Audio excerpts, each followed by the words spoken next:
Grazie Marco, buongiorno a tutti.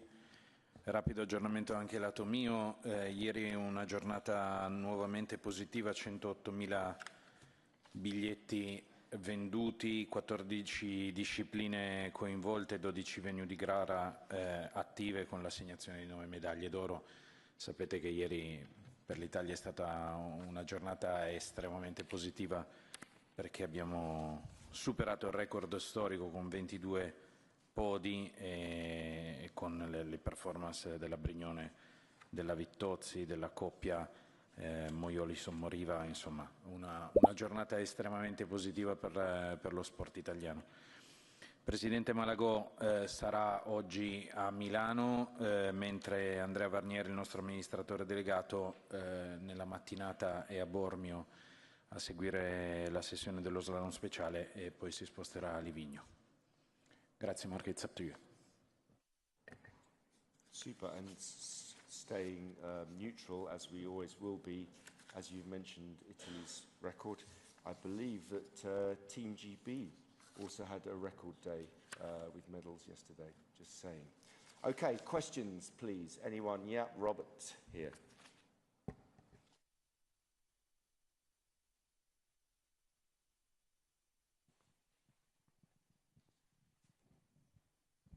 Thank you, Mark. I want to ask about a video that circulated yesterday with, I believe it was in Cortina, with one of the employees at an official store who was seen harassing some shoppers with an Israeli flag and chanting repeatedly, Free Palestine.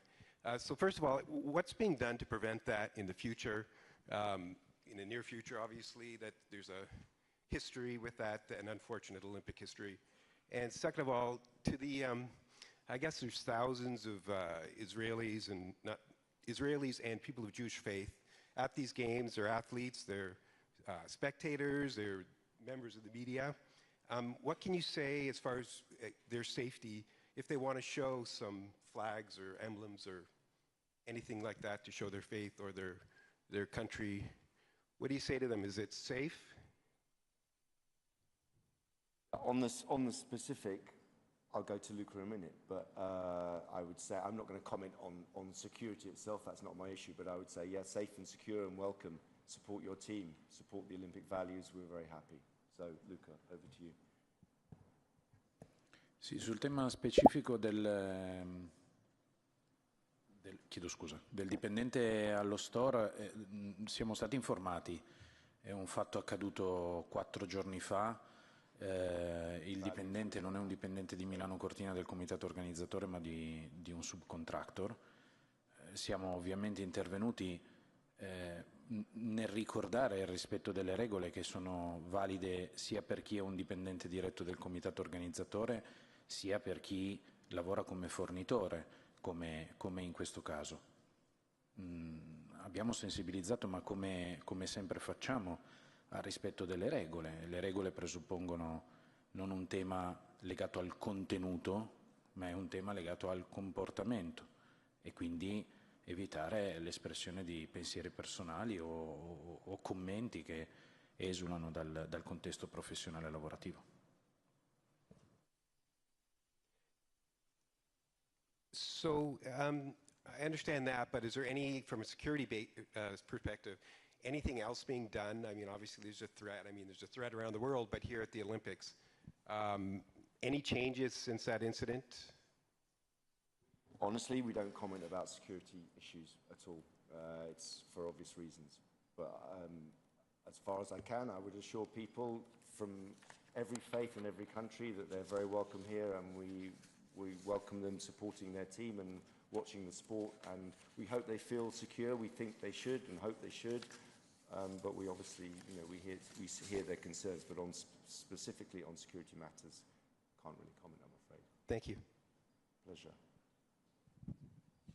Yep, any more questions? Or could it be a record sprint today? I know, we're saved. Reuters, I think, at the back there. Yeah. Ian Axon from Reuters. A question for Luca, actually, with, I don't know if Luca can hear me, but with, sounds like record ticket sales and Italy doing very well in the medals table. Sorry, Luca, question for you. So with sounds like record ticket sales or ticket sales that are doing very, very well, and Italy doing very well in the medals table, are the games living up to your expectations? And perhaps you could just describe sort of the first week as we're coming into the second week. Ma noi siamo estremamente soddisfatti, come vi abbiamo raccontato nei giorni scorsi, dei risultati che abbiamo ottenuto. La risposta del pubblico è estremamente positiva. Quello che ci stanno raccontando i numeri e soprattutto la crescita che giornalmente avviene è di un percorso molto lineare e che ci aspettiamo sia replicato anche nella seconda settimana che inizia sostanzialmente oggi.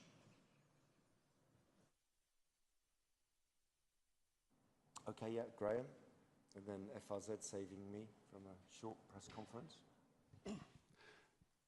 Thank you very much, Graham Dunbar from the AP. Mark, just on some of the sort of TV figures and monitoring, just anecdotally, I noticed on the AP's sort of news app yesterday, one of the top 3 popular global news stories was curling. Not sports stories or Olympic stories, but global news stories was curling. And no, well, I'm not, but and using the HBO Max streaming access, for which thank you very much. Just watching John Oliver's show from the US last night. The first 3 minutes of his show was given over to the biathlon athletes and the kind of quirky things that the medalists have been getting up to. I'm just wondering, you know, everyone loves feats of great sporting excellence, but I'm just wondering how much you're monitoring your you know, audience ratings around the world shows that the sort of the weird and the wonderful and the quirky and a little bit crazy sometimes drives huge engagement, that people seem to love that from the Winter Olympics. As the IOC spokesman, I obviously wouldn't use any of those adjectives about one of our sports, but what is always interesting about, particularly about curling, is it's one of those slow burners. We had it every games actually around the world, that its kind of popularity it always explodes during the games, and that's a great thing, right? For any sport to get that kind of exposure, particularly amongst audiences in countries that don't generally have them. And you know, I think it's quite difficult sometimes for people who aren't from winter sports countries to realise, those that aren't, see these sports sometimes for the first time. They don't see them on a Saturday or Sunday afternoon, and they get addicted to them, and sometimes they start playing them. So great for the sport. In terms of the actual figures and so on and the monitoring, we will have Anne-Sophie Vumar here the day after tomorrow to talk about TV figures and marketing. So I think that's actually a good question to ask about. You can imagine that all the figures are sliced and diced, and all those things will be looked at after the games. But if you're asking me to say am I happy about a sport getting coverage in countries and with people it doesn't normally, yes, of course, obviously. Yeah, FRZ.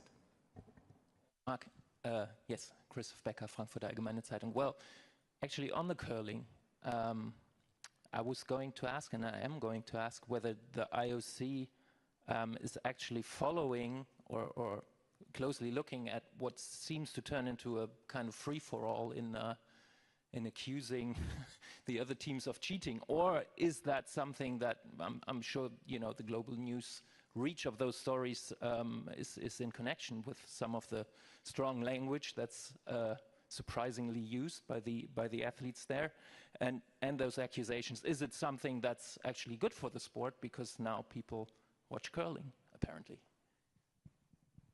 Not apparently, they really do watch curling, but I wouldn't, I mean, I'm not here to, I'm not going to have an opinion as to whether such a controversy is good for the sport or not. I mean, obviously our interest is that all the sports take part in the true kind of sports person-like attitude that we would like to see. Yeah, I don't have any specific, or the IOC doesn't have any specific comments on that particular issue in terms of judging, because that's something for the federation. But it won't surprise you to know that we do follow all the developments that happen minutely at every sport and every discipline throughout the games. We don't just turn up here in the morning not knowing what's been happening. But yes, as you imagine, we do follow it very closely. Yeah, question. Okay, we're on the, that was nearly a full start there. On the start. Rachel Axon from a Sports Business Journal. Question for Luca. What demand have you seen in terms of the merchandising by location? I'm assuming strongest in Milan, but maybe not the case. And then by product type or category as the games have gone on here.